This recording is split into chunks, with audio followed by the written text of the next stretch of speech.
Pushing the envelope has been one of the key factors to the recent success of professional wrestling.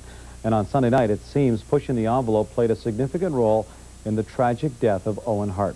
The youngest member of the legendary Canadian wrestling family was killed when a stunt went horribly wrong.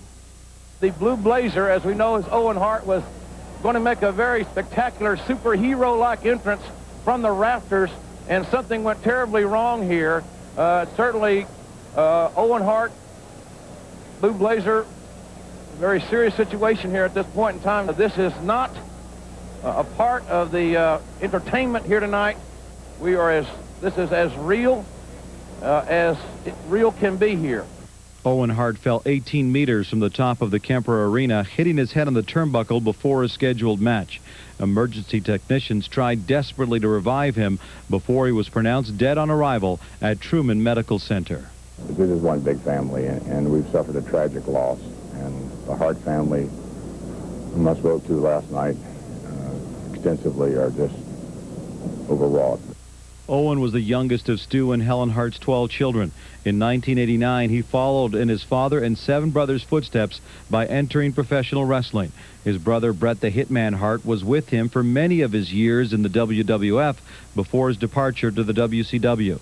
Even with many wrestlers visibly weeping, the pay-per-view event did continue. Owen was a very well-respected and very well-liked individual. All of professional wrestling is still mourning the loss of Owen Hart, but nowhere was the news of this tragedy felt more by his friends and family than back in Calgary. Sherry Hargrave has more. It's hard to realize that it's all over. It's a hard time for the Hart family. They've just lost their youngest son, Owen, to a tragic wrestling mishap. All they are left with are questions. I know if somebody had done their work right,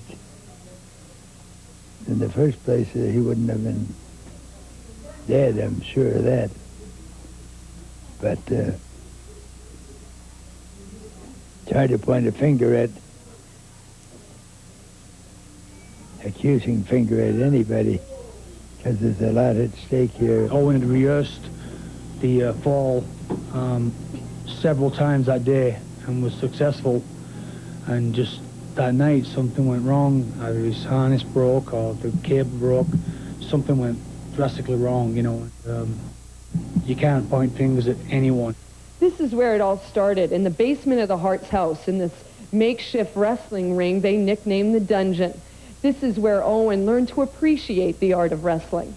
But over the last few years, the Harts say that wrestling has changed, and the love that Owen found for his sport right here in his basement was not carried over to the bright lights of the WWF. The wrestling in the last few years has changed. Nobody seems to recognize what the sort of the art form anymore. He hated that Blue Blazer costume. He never liked that role or that character. The last few seconds that he had must have been just such an awful feeling. I think that this is the worst possible way for him to go. The Harts are struggling, trying to find some solace in the fact that Owen died doing a sport that is deep-rooted in the family. But Bret says, if anything, that stings even more. And especially for this family, we've always been so driven by the wrestling business. And now it'll always have such a black spot. I certainly don't know that I can carry on. It'll be a while before I can imagine putting boots on.